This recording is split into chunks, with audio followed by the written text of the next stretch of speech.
పార్వతీపురం మన్యం జిల్లా Saluru municipal office ఎదుట TDP కౌన్సిలర్లు నిరసన తెలిపారు.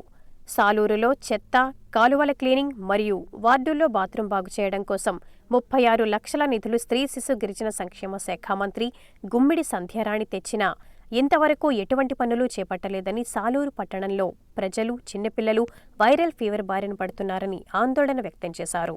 అనంతరం టీడీపీ కౌన్సిలర్లు సాలూరు మున్సిపల్ మేనేజర్ రాఘవాచారికి వినతిపత్రం అందజేశారు. తక్షణమే 36 లక్షల నిధులు ఖర్చు చేసి పట్టణ ప్రజల ఆరోగ్యాన్ని కాపాడాలని కోరారు. అవుతున్నాయి అది మేము ఎందుకని ప్రశ్నిస్తే మేనేజర్ గారు కాదు కానీ ఎవరు కూడా ఏం సమాధానం లేదు. పోనీ అది తీసుకెళ్ళాం, అది కమిషనర్ గారు కూడా చెప్పారు, అయినా కూడా వాళ్ళు మారట్లేదు. సేమ్ అదే విధిగా జరుగుతూనే ఉంది ఇప్పటికి కూడా. ఆఖరికి కమిషనర్ గారికి చెప్పారు, మేనేజర్ గారికి చెప్పారు, ఎవరిని అలౌ చేయకుండా. కానీ అదే విధంగా ఫైల్ చెక్ చేయడం, రోజువారీ వచ్చి మీటింగ్లు పెట్టడం కూడా ఇక్కడ జరుగుతుంది. మున్సిపాలిటీ కౌన్సిల్ పరిస్థితి అయితే అసలు అధ్వాన్నంగా ఉందండి. సాలూరు మున్సిపాలిటీలో ఏ ఒక్క విధమైన అభివృద్ధి పనులు కూడా ఇప్పటి వరకు జరగలేదు.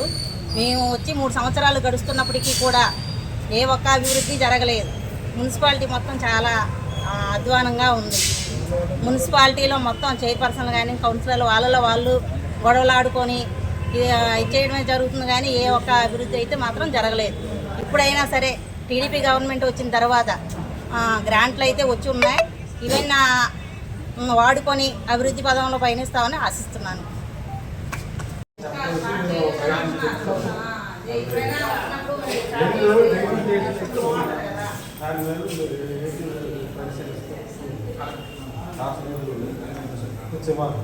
అక్కడ అనాథ